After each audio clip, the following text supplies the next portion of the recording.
नमस्कार। संकट मोचन में आपका स्वागत है। जैसा कि आप सभी को पता है कि अभी लुसेंट का सीरीज चल रहा है जिसमें कि हमको लुसेंट एक ए टू जेड लुसेंट का पेज याद करना है। ए टू जेड लुसेंट का टॉपिक हमें याद करना है, वो भी बिना रटे, ट्रिक और क्लू के माध्यम से। क्लियर है? तो आइए अब हम स्टार्ट करते हैं। जैसा कि आपको पता है कि हमारे चैनल पे किसी भी प्रकार के जीके या जीएस को रटने की जरूरत नहीं पड़ती है, उसे हम ट्रिक या क्लू के सहारे याद करते हैं बहुत ही इजी वे में। क्लियर है? तो आइए अब हम स्टार्ट करते हैं आज का क्लास।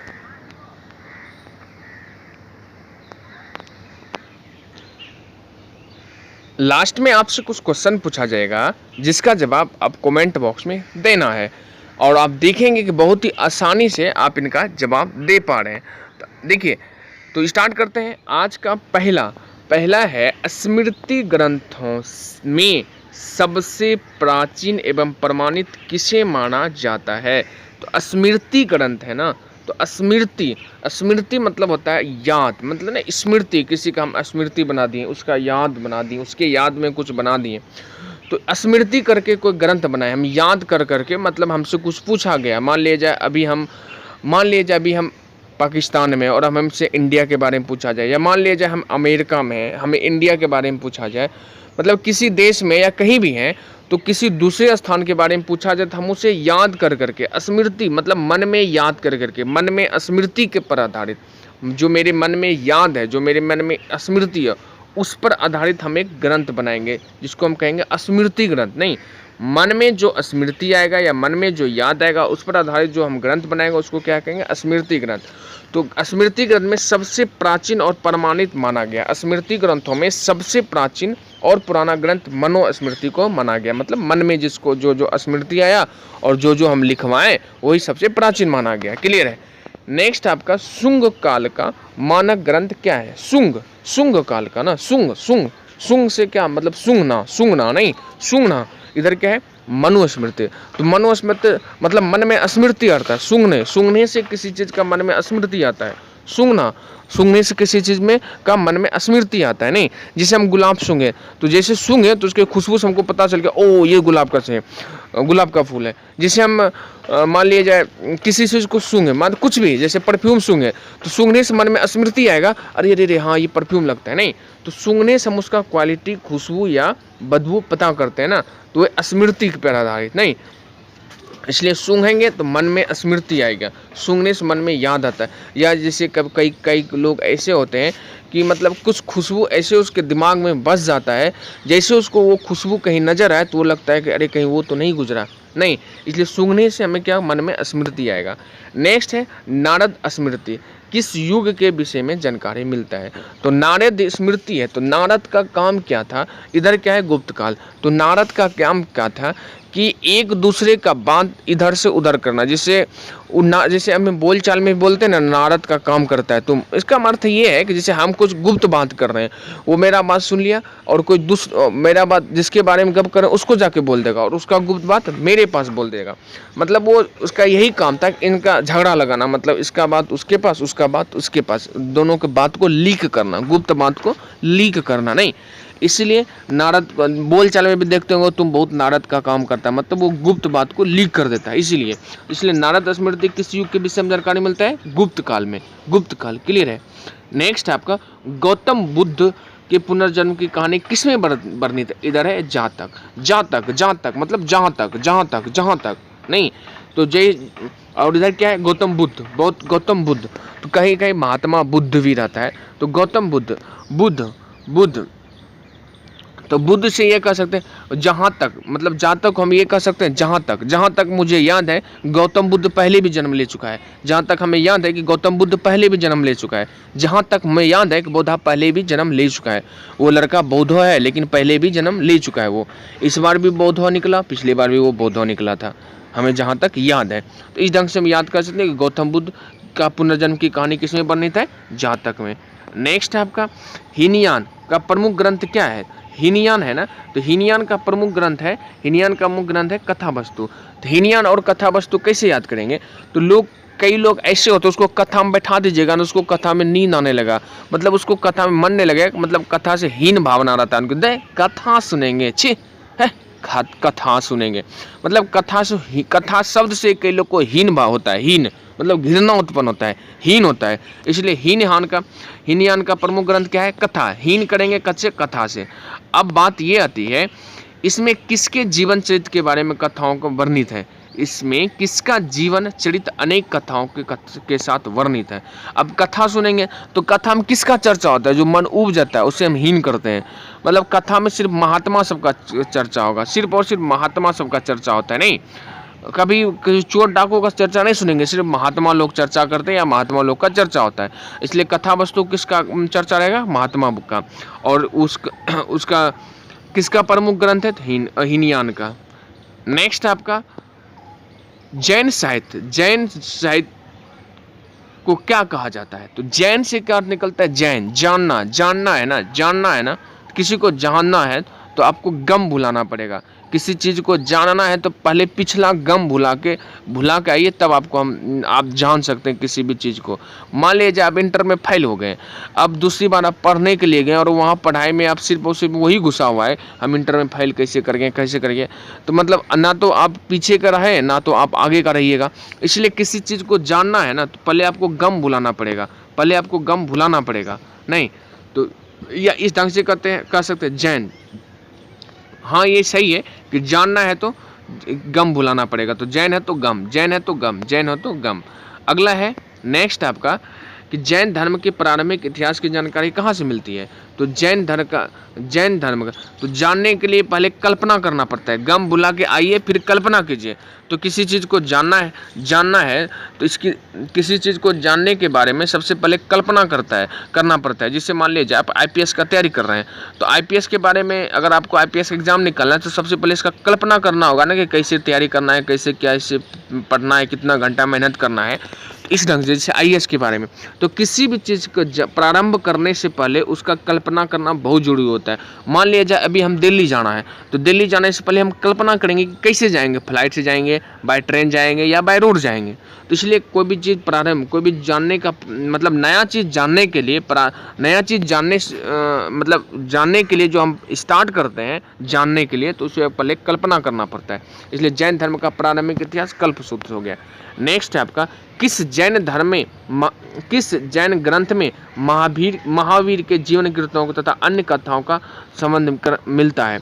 किस जैन ग्रंथ में महावीर के जीवन कृत्यों तथा अन्य समकालिकों के साथ उनके संबंधों का विवरण मिलता है? तो महावीर है ना, मतलब सीधी सी बात है, एक इसका कहना है एक जैन ग्रंथ में महावीर के पूरा भूत वर्तमान और भविष्य के बारे में जानकारी मिलता है। वो अपने जीवन में क्या क्या किया ये सब के बारे में। तो ये है क्या? भगवती सूत्र। इसको कैसे याद करेंगे? तो महावीर है और इधर भगवती सूत्र है। तो पहले के ज़माने में देखते होंगे जो महावीर होता था ना, तो पहले भगवती का मंदिर जाके पूजा अर्चना करके ही निकलता था। पहले कोई भी महावीर कहीं भी निकलता था, ससुराल भी जाएगा तो पहले भगवती का पूजा अर्चना करेगा, बारात में भी जाएगा तो पहले भगवती का पूजा अर्चना करेगा, लड़ाई करने भी जाएगा तो पहले भगवती का पूजा अर्चना करता है। इसलिए महावीर के जीवन कीर्तन, तो इस ढंग से कह सकते हैं कि महावीर के जीवन कीर्तियों तथा अन्य समकालिकों के साथ उनके संबंधों का विवरण मिलता है किसमें? भगवती सूत्र में। क्योंकि महावीर कोई भी काम बिना भगवती का पूजा के स्टार्ट करता ही नहीं था। क्लियर है? नेक्स्ट है आपका कि अर्थशास्त्र पुस्तक के लेखक कौन है? तो अर्थशास्त्र का पुस्तक का लेखक है चाणक्य। पहले ये देख लीजिए, चाणक्य को 3 नामों से जाना जाता है, चाणक्य, कौटिल्य या विष्णुगुप्त। इनको कैसे कहा जाए, 3 नामों से कैसे याद करेंगे कुल्लू लगा के?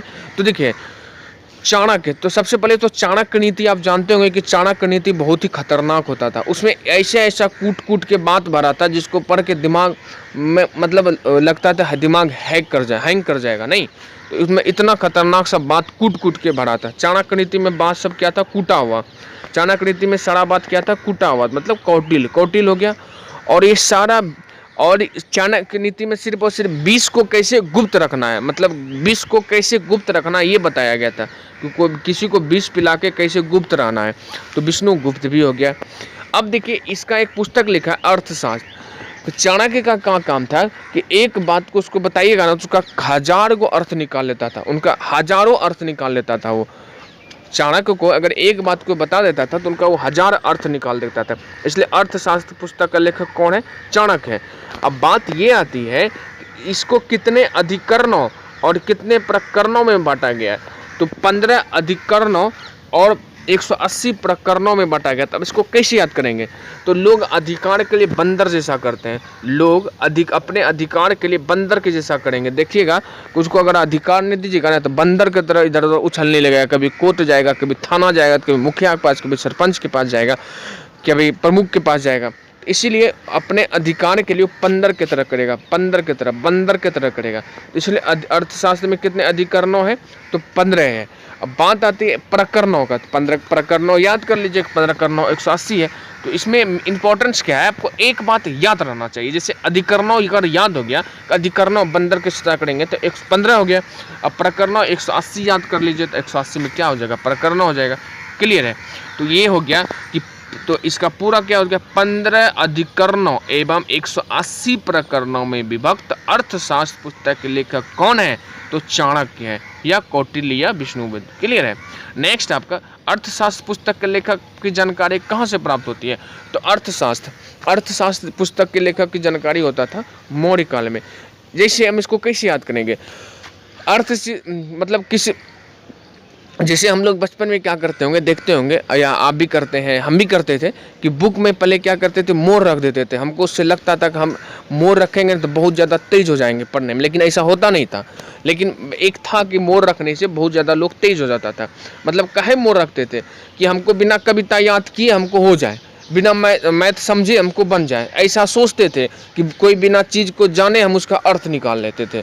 मतलब ऐसा सोचते थे कि कोई चीज़ हमको पता भी नहीं है तो यूँ हम उसका अर्थ निकाल लेंगे। तो ये इसीलिए हम मोर रखा करते थे। इसलिए अर्थशास्त्र पुस्तक में भी मोर रखा हुआ था। अर्थशास्त्र पुस्तक में सिर्फ और सिर्फ मोर भरा हुआ है। अर्थ जो निकाला है उसमें सिर्फ और सिर्फ मोर भरा हुआ है। क्लियर है? तो अर्थ निकालने के लिए हमको मोर चाहिए, तो मोर काल हो जाएगा। तो अर्थशास्त्र पुस्तक किस काल की जानकारी मिलता है? तो मौर्य काल की। क्लियर है? नेक्स्ट है आपका कल्हन द्वारा रचित राजतरंगिणी से कल्हन द्वारा रचित राजतरंगिणी। सबसे पहले ये है कि कल्हन राजतरंगिणी लिखा किसने है? हाँ, सबसे पहले है राजतरंगिणी का लेखक कौन है? तो कल्हन है। तो इससे क्या होता है? राजतरंगिणी, राजतरंगिणी का मतलब राज करना है, और कल्हन से मतलब कलह नहीं करना है। मतलब आप किसी से राज कीजिए, किसी के दिल पे राज कीजिए, ना कि उसके कलह करना है। किसी से आप कलह मत कीजिए, हर किसी के दिल पे राज कीजिए, हर किसी के दिल में अपना जगह बनाइए, हर किसी के दिल पर राज करना है, उससे अच्छे से बात करना है, हर किसी के दिल पे क्या करना है? हमें राज करना है, ना कि उससे कलह करना है। कलह नहीं करना है बल्कि क्या करना है? राज करना है। इसलिए राजतरंगिणी क्या हो गया? कलह हो गया। अब बात है कि राज कल्हन द्वारा रचित पुस्तक राजतरंगिणी में कहाँ के इतिहास के बारे में जानकारी मिलता है? अब राज करने वाली बात है तो ये है पृथ्वी पर का स्वर्ग यानी जम्मू एंड कश्मीर। तो कश्मीर के इतिहास के बारे में जानकारी मिलती है। अब कैसे पता है? अब देखिए बात अब ये राजतरंगिणी। अब हमें कश्मीर पे हर कोई राज करता है। कश्मीर पे मतलब राज करना का, जैसे कश्मीर पृथ्वी पर इंडिया का स्वर्ग कहा गया है, उस पर इतना वहाँ पे हर चीज़ इतना अच्छा है, हर कोई वहाँ, या फिर जैसे मतलब अगर वहाँ के कोई भी व्यक्ति आ जाएगा ना तो आपके दिल पे राज कर लेगा। वो कोई भी व्यक्ति वहाँ जम्मू कश्मीर का यदि आ गया ना तो आपके दिल पे वो राज कर लेगा, क्योंकि वहाँ के व्यक्ति इतना अच्छे होते हैं, इतना अच्छा विचार के होते हैं कि उसके मन में कलह होता ही नहीं है। सिर्फ किसी के ऊपर राज करना है, कलह नहीं करना है, किसी के ऊपर सिर्फ राज करना है। तो इसलिए राजतरंगिणी कहाँ का इतिहास है? जम्मू कश्मीर। क्लियर है? नेक्स्ट है आपका अरबों का सिंध विचरण, अरबों की सिंध विजय का वृत्तांत किस पुस्तक में है? इधर है चचनामा, चचमामा। तो चचनामा से इस ढंग से कह सकते हैं चचा मामा, चचा और मामा, चचा मामा। इधर क्या हो गया? अरब। चचा मामा को अरब रुपया दे दीजिए ना, अरब रुपया दीजिए, उसके दिल पे राज करने लगेगा, उसके दिल पे विजय पा लीजिएगा। वो हर वक्त मानेगा कि मेरा भतीजा सबसे अच्छा है या मेरा भांजा सबसे अच्छा है। इसलिए चाचा मामा को अरब रुपया दे दीजिए और सब दिन चाचा मामा के लिए क्या हो जाएगा? चाचा मामा पे विजय पा लीजिएगा।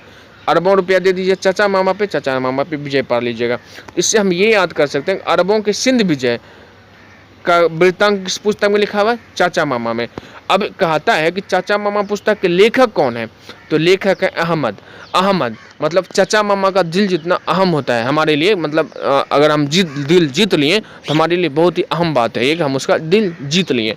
तो चाचा मामा का नाम था अली अहमद, या नाम भी कह सकते हैं अली और अहमद, अली अहमद, या वही है अहम बात है। चाचा मामा का दिल जितना अहम नहीं होता है, बहुत ही मुश्किल होता है। चाचा मामा का दिल जितना अहम नहीं होता है, बल्कि बहुत ही मुश्किल होता है। चाचा मामा का दिल जितना बहुत ही अहम होता है, अहम नहीं होता, बहुत ही मुश्किल होता है, तो उसको अरबों रुपया देना पड़ता है नहीं।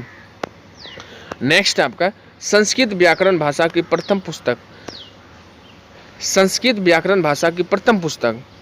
तो पहली बात है कि संस्कृत व्याकरण जब पहली बार जिंदगी में पहली बार लिखा गया था ना, तो उसमें टोटल 8 अध्याय था, उसमें टोटल 8 अध्याय था। इसलिए संस्कृत भाषा व्याकरण की प्रथम पुस्तक अष्टाध्यायी है, तो इसलिए उनका नाम रख दिया अष्टाध्यायी, क्योंकि उसमें 8 ही अध्याय था, इसलिए उसका नाम क्या रख दिया, अष्टाध्यायी। तो संस्कृत भाषा के व्याकरण की पुस्तक क्या था, अष्टाध्यायी। अब कहता है इसको लिखा किसने था, तो बात यह है कि संस्कृत को लोग को एक अध्याय पढ़ने में पानी पिला देता है, वो 8 अध्याय लिख दिया। समझिए उसको कितना पानी पीना होगा, कितना पानी पिलाया होगा। लोग को एक अध्याय संस्कृत का पढ़ने में या लिखने में पानी पिला देता है, लेकिन वो 8 अध्याय लिख दिया। इसलिए अष्टाध्यायी पुस्तक के लेखक कौन है, पाणिनि है। अष्टाध्यायी पुस्तक के लेखक कौन है, एक बार कमेंट करके ये चीज़ जरूर बताइए कि वीडियो में कैसा लग रहा है, अच्छा है या ख़राब है या कहीं कमी नज़र आ रहा है, ये ज़रूर बताइए एक बार, ताकि हम उसमें यदि कहीं कमी हो तो उसमें सुधार कर सकें। आप लोग जब तक बताइएगा नहीं तब तक सुधार नहीं हो सकता है। हम सारे वीडियो में एक ही बात बोलते हैं कि आप कमी बताइए, कमी ढूंढिए। अगर आपको जहाँ याद नहीं होता तब बताइए कि सर इस वीडियो में इस जगह इस क्लू को हमको समझ में नहीं आया। तो मतलब कमी जब तक नहीं बताएगा तब तक वीडियो नहीं सुधारा जा सकता ना। इसलिए कोशिश कीजिए कि हर वीडियो में कमेंट करें कि कमी को लेकर के, सर यहाँ कमी है या अच्छा है, तो एक बार इस मैटर में ज़रूर कमेंट करें। तो देखिए अगला है कश्मीर के अकबर किसे कहा जाता है, तो इधर है जैनुल अब्दीन। मतलब अब दिन आ गया है कश्मीर का अकबर बनने का, अब दिन आ गया कश्मीर का अकबर बनने का। मतलब देखिए जब से 370 हट गया वहाँ से, पहले नियम क्या था कि जो लड़की मतलब कश्मीर की लड़की से शादी करता था ना, तो उस लड़की का कश्मीर से नागरिकता खत्म, क्लियर है। लेकिन अब दिन आ गया है कि कश्मीर की लड़की से शादी करो और वहाँ का अकबर बन जाओ। अब दिन आ गया है कि कश्मीर के लड़की से शादी करके वहाँ का अकबर बन जाओ, क्लियर है। इसलिए कश्मीर का अकबर किसे कहा गया है, अब दीन को। कश्मीर का अकबर किसे कहा गया, अब दीन, तो जैनुल आबदीन, क्लियर है। अगला है अष्टाध्यायी से किसके इतिहास के बारे में जानकारी मिलता है, तो अष्टाध्यायी।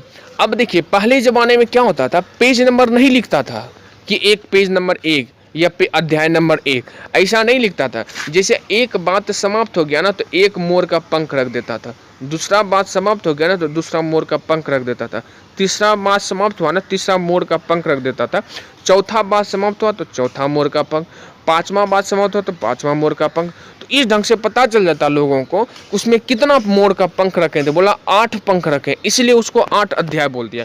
जैसे 2 पंख रखे तो 2 अध्याय, 3 मोर का पंख रखे तो 3 अध्याय, 8 मोर का पंख रख दिया तो क्या हो गया, 8 अध्याय।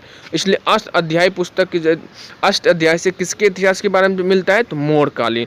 तो क्या है, मोर के पहले के इतिहास तथा मोर युगीन राजनीति, क्लियर है। मोर के पहले के इतिहास तथा मोर युगीन राजनीतिक स्थिति, क्लियर है। नेक्स्ट आपका इतिहास का बाप किसे कहा जाता है, मतलब इतिहास का पिता किसे कहा जाता है। तो देखिए किसी चीज इधर क्या, रोडो टच मतलब रोड को टच नहीं करना है। मतलब सीधी सी बात है, अगर बाप बनना है तो रोड को टच मत करना है। आप घर में घुसे रहिए, आप बाप बन जाइएगा। लॉकडाउन कितना जैसे घर में लोग रहा, तो इसीलिए अगर आपको किसी चीज़ का बाप बनना है, चाहे वो किसी भी चीज़ में, पढ़ाई में अगर आपको बाप बनना है तो आपको रोड को टच नहीं करना है, रोड पे दिखना नहीं है। आप 1 साल मेहनत कीजिए घर में जा करके। नौकरी लेना है तो 1 साल घर में घुस के मेहनत कर लीजिए। रोड को टच करने का मतलब हो गया, रोडो टच का मतलब हो गया, रोड को टच नहीं करना मतलब रोड पे टहलना नहीं है फालतू तरह लफवा की तरह। आप घर में घुसिए और मेहनत कीजिए। IPS बनना है तो आप रोड को टच मत कीजिए, रूम में घुसे रहिए, दिन रात पढ़िए, IPS बन जाएगा। इसलिए किसी भी चीज़ का बाप बनना है तो रोड को टच मत कीजिए, आप घर में घुसे रहिए, बाप बन जाइएगा। तो किसी भी तो इतिहास का बाप बनना, अगर आप अपना इतिहास बदलना चाहते हैं, इतिहास का बाप बनना चाहते हैं तो रोड को टच मत कीजिए। अगर आप इतिहास का बाप बनना चाहते हैं तो रोड को टच मत कीजिए। क्लियर है? अगर आप इतिहास का बाप बनना चाहते हैं तो रोड को टच मत कीजिए। क्लियर है? नेक्स्ट आपका गर्गी संहिता नामक ज्योतिष ग्रंथ के लेखक कौन है? गर्गी संहिता के नामक ज्योति ग्रंथ के लेखक कौन है? इधर क्या है? कत्यायन। तो इस ढंग से कह सकते हैं कि गर्गी मतलब क्या होगा? गाड़ देंगे, इससे ये सेंस निकल सकता है। और इधर क्या? कत्यायन मतलब कत्या से हत्या कीजिए, हत्या करके क्या करना है? गाड़ देना है, हत्या करके गाड़ देना है। इसलिए गर्गी संहिता हो गया कत्यानन, हत्यानन, हत्या करके गाड़ देना या हत्या करके गाड़ देना है, नहीं तो हत्या करके क्या हो गया? गाड़ देंगे। तो कत्यानन क्या हो गया? गर्गियन। कत्यानन क्या हो गया? गार्गियन। क्लियर है? नेक्स्ट आपका गर्गी संहिता से क्या चीज़ की जानकारी मिलती है? गर्गी संहिता से क्या जानकारी मिलती है?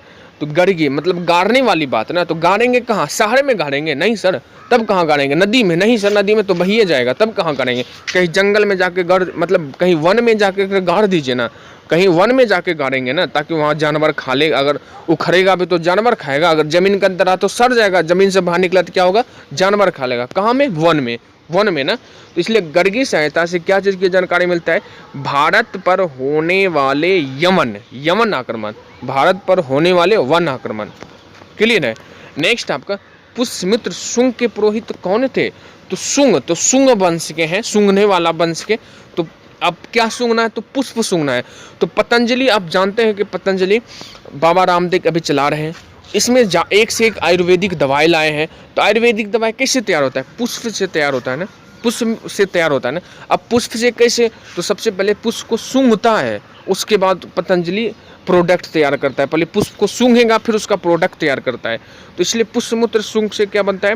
पुष्प मित्र शुंग उस पुष्प को मित्र बना लेता है, फिर उसको सूंघ करके क्या करता है? पतंजलि अपना प्रोडक्ट तैयार करता है। फिर से देखिए, पुष्यमित्र शुंग के पुरोहित कौन थे? तो पतंजलि। तो पतंजलि कैसे याद करेंगे? पुष्यमित्र शुंग में। तो इस ढंग से कह सकते हैं कि पुष्प से ही पतंजलि अपना क्या बनाते हैं? प्रोडक्ट तैयार करते हैं।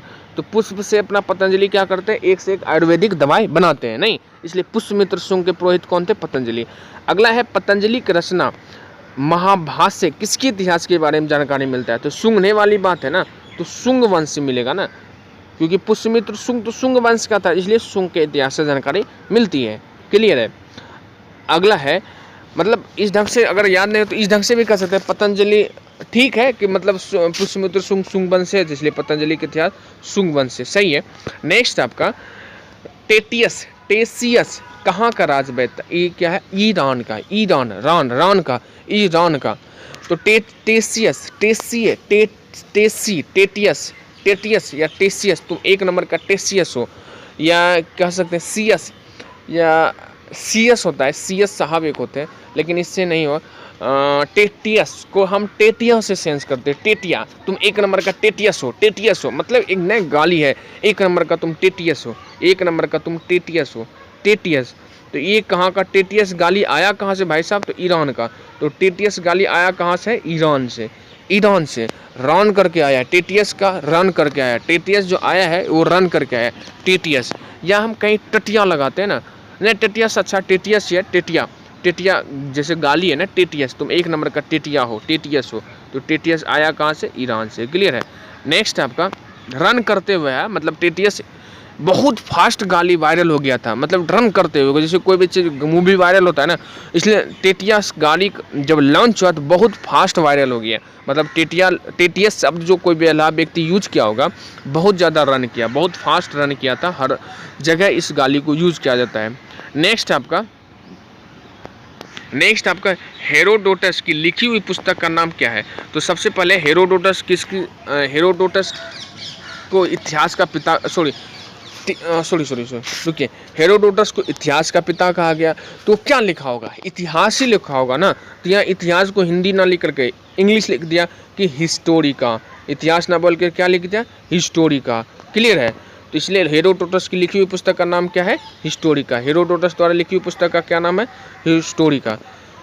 नेक्स्ट है आपका, इसमें यह भी है कि जिसमें 5वीं शताब्दी ईसा पूर्व के भारत और फारस यानी ईरान के संबंध की जानकारी मिलती है। मतलब 5वां पास, जब 5वां पास किया था ना भारत और फारस, भारत और फारस जब पासमा पास किया था ना, तब की जानकारी मिलता है हिस्टोरी का।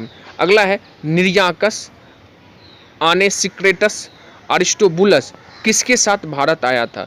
ये एक लेखक था, ये तीनों लेखक था, बहुत इंपॉर्टेंट है, एग्जाम में कई बार पूछा गया है। ये सवाल है कि निरियाकस, आनेसिक्रेटस या अरिस्टोबुलस किसके साथ भारत आने वाला लेखक था? तो सिकंदर पूरा अंदर घुस गया था, भारत के पूरा अंदर घुस गया था, अंदर के साथ आया था, कंदर के साथ आया था, अंदर के साथ, सिकंदर के साथ आया था। तो आपको पता होगा कि सिकंदर एक ऐसा व्यक्ति था जो पूरा विश्व को जीत लिया था, नहीं? तो भारत भी आया था इसीलिए कि भारत को जीत लेंगे। तो देखिए, तो ये तीन, जैसे पहले क्या होता था, कोई भी अभी भी क्या होता है, कोई भी राजनीतिक दल जब कहीं जाते हैं ना, तो देखते होंगे कि 50 गो मीडिया वाला लेके साथ में चलते हैं कि अगर हम कुछ करें तो तुम उसका रिकॉर्डिंग बनाए। छोड़िए मीडिया को, नेता तो छोड़िए, कोई शादियों करने जाता है तो 2-3 गो वीडियोग्राफी वाला को लेके चलता है, चलते तुम मेरा फोटो खींचता। उसी ढंग से पहले जब राजा महाराजा कोई लड़ने के लिए जाता था तो लेखक लेके जाता था, भाई चलो हम जब लड़ेंगे ना, तुम मेरा युद्ध को देखना और कॉपी में लिखना, ताकि आने वाला पीढ़ी पढ़ेगी कितना खतरनाक हम मारते थे। इसी ढंग से वो 3 लेखक लेके गया, लेकिन तीनों को 3 खासियत, तीनों को 3 डिपार्टमेंट दिया। बोला भाई साहब तुम मेरे साथ बुलस मतलब बुलस है, बुलस या स्टोबुलस, स्टोबुलस से क्या हो गया आस्टोबुलस, आस्टोबुलो मतलब चलना नहीं कहते हैं हम लोग भाषा में, बुलना भी कहते हैं, पैदल चलो या चलना या बुलना। तो अष्टोबुलस, आस्ते आस्ते बुलना मेरे साथ, आस्ते आस्ते बुलना मेरे साथ, आस्ते आस्ते बुलना, ये क्लियर है, ये आस्ते आस्ते बुलना। और एक था सीक्रेट, से तुम कोई भी बात को सीक्रेट रखना, या फिर तुम मेरा सेक्रेटरी हो, तुम मेरे साथ रहोगे, सेक्रेटरी हो। और एक है निर्याकस, एक तुम निर्याक करना, अर्याकस करना है, मतलब निर्याकस करना, निर्याक करना, या इस ढंग से कहते हैं कस के पकड़ना, तुम किसी भी चीज़ को कस के पकड़ना। और ये है, मतलब इसको जैसे ये कह सकते हैं, मतलब नाम उल्टा है ना, थोड़ा सा कुल लगाने में प्रॉब्लम हो रहा है, लेकिन कस ये है निर्याकस, और ये है आनेसिक्रेटस, और ये है अरिस्टोबुलस, और इधर है सिकंदर के साथ आया था। तो एक आया था टोबुलस, रिस्टोबुलस, और एक था आनेसिक्रेटस, सीक्रेट रखने के लिए। एक तो ठीक है, एक है निर्याकस, कस के पकड़ेगा, एक सिकंदर को अंदर नहीं जाने देगा, उसको कस के पकड़ेगा, सिकंदर को अंदर नहीं जाने देगा, कस को पकड़ेगा। और एक है सिकंदर का सिक्रेटस जो बात को सिक्रेट करके रखेगा। और एक था बुलस, सिकंदर के साथ बुलस मतलब सिकंदर के साथ बुलस, तो सिकंदर के साथ बुलेगा। तो एक बार देख लीजिएगा, आप अच्छी तरह से याद हो जाएगा। नेक्स्ट है आपका सेल्यूकट निकटर का राजदूत कौन था? तो सेल्यूकट निकटर का राजदूत था मेघास्तनीद। अब इसको कैसे याद करेंगे? सेल्यूकट निकटर का राजदूत था मेघास्तनीद। तो सेल्यूकट निकटर हो गया, सैल्यूट करके निकट जाना है, किसका काम है? मेघा का। जब जैसे मेघ मतलब वही होता है ना, बारिश पड़ने से जो पहले आता है तो उसको पहले क्या कहते हैं? मेघ। नहीं, बारिश पड़ने से जो पहले आता है तो उसको मेघ कहते हैं। तो मतलब वो मेघ क्या काम करता है? एक राजदूत का काम करता है। मतलब राजदूत का कैसे? मेघ आएगा तो लोग समझ लेता है ओ अब बारिश पड़ने वाला है। मेघ आया तो लोग समझता है कि अब बारिश पड़ने वाला है। मतलब घाटा जब छाएगा तभी तो लोग समझता है बारिश पड़ने वाला है। जब तक घाटा नहीं तब तक लोग कुछ नहीं समझता है। इसलिए मेघ राजदूत का काम करता है, भाई साहब हम जो है आए हैं, अब हम बरसेंगे। क्लियर है? इसलिए आप लोग अपना सामान छत पर से नीचे कर लीजिए, नहीं तो भीग जाएगा। तो इसीलिए तो इस ढंग से कह सकते हैं कि राजदूत था कौन? मेघास्तनीद। मेघा क्या हो गया? राजदूत है। किसका? बारिश का ना। तो मेघा राजदूत है। तो लोग जब मेघ आता है तो किसान इसको सैल्यूट करता है कि भाई साहब आप आए, अच्छी बात है, अब बारिश पड़ेगा नहीं, ये बारिश होगी। तो मेघास्तनीद एक राजदूत का काम करता है। तो राजदूत है किसका? सेल्यूकट निकटर का, मतलब सैल्यूट करना है। अगला है, अब ये किसके दरबार में आया था? तो अब देखिए मेघा है, तो मेघा किसके दरबार में आएगा? मेघा आएगा चंद्र के दरबार में, चंद्रगुप्त मौर्य के दरबार में। या ये कह सकते हैं जब मेघा आएगा तो मौर्य वगैरह क्या करते हैं? रोज एकदम जंगल में नाचना, डांस करने लगते हैं मौर्य वगैरह, या गार्डन में मोर निकल आते हैं। जब मेघ आता है तो गार्डन में मोर निकल आते हैं और ये मोरनी बन के मैं तो छम छम नाचूं, गाना सुने हैं ना। तो जब मेघ आता है तो मोर अपना डाउन से स्टार्ट कर देता है, तो जब मेघ आता है तो मोर अपना क्या करता है, डाउन से स्टार्ट करता है। इसलिए मेघास्तनिज किसके में आया था, मौर्य के वंश में। मेघ आया था किसमें, मौर्य के काल में। मेघ आया था कब, मौर्य के दरबार में। लेकिन ये क्या था, राजदूत किसका, मेघ को लोग सैल्यूट करते हैं, भाई साहब आप आए बारिश पड़ेगा, सैल्यूट नहीं करते। तो ये था आपका आज का सिलेबस। एक बार अपने कमेंट बॉक्स में ज़रूर बताइए कि कैसा है वीडियो, कहाँ कमी है या कहाँ कुछ और चीज़ सुधारने की ज़रूरत है, कहाँ आपको ख़राब लगा। ये चीज़ एक बार कमेंट ज़रूर कीजिए ताकि हम नेक्स्ट वीडियो में सुधार पाएँ। तो अब आइए हम देखते हैं कुछ क्वेश्चन जिसका जवाब आपको देना है और आप देखेंगे कितना आसानी से आप जवाब दे पा रहे हैं। तो आइए हम देखते हैं क्वेश्चन। तो देखिए पहला क्वेश्चन क्या है, किस काल में मनुस्मृति, किस काल में मनुस्मृति किस काल का एक मानक ग्रंथ है। तो मनुस्मृति है तो मन में स्मृति करेंगे ना, गुप्त में, मौर्य में, चोल में या सुंगने से। तो जो भी इसका सही आंसर है आप उसका जवाब दें। अगला है गार्गी संहिता, गाड़िए देंगे नामक ज्योतिष ग्रंथ के लेखक कौन है। तो याद कीजिए किसको क्या करके गाड़ना है, पतंजलि, कल्हन, कात्यायन, पाणिनि। जो भी इसका सही आंसर दीजिए। नेक्स्ट क्वेश्चन है और लास्ट क्वेश्चन, नारद स्मृति किस काल से की जानकारी मिलती है। नारद स्मृति से किस काल की जानकारी मिलती है, गुप्त, नारद गुप्त, मौर्य, शुंग या वैदिक। जो भी है इनका सही आंसर आप कमेंट बॉक्स में दीजिए। और एक बार फिर लास्ट में बोल रहे हैं कि एक बार जरूर बताइए कि वीडियो कैसा है, कहाँ कमी है, कहाँ सुधारने की जरूरत है। क्लियर है। फिर मिलते हैं नेक्स्ट वीडियो के साथ नेक्स्ट क्लास में, तब तक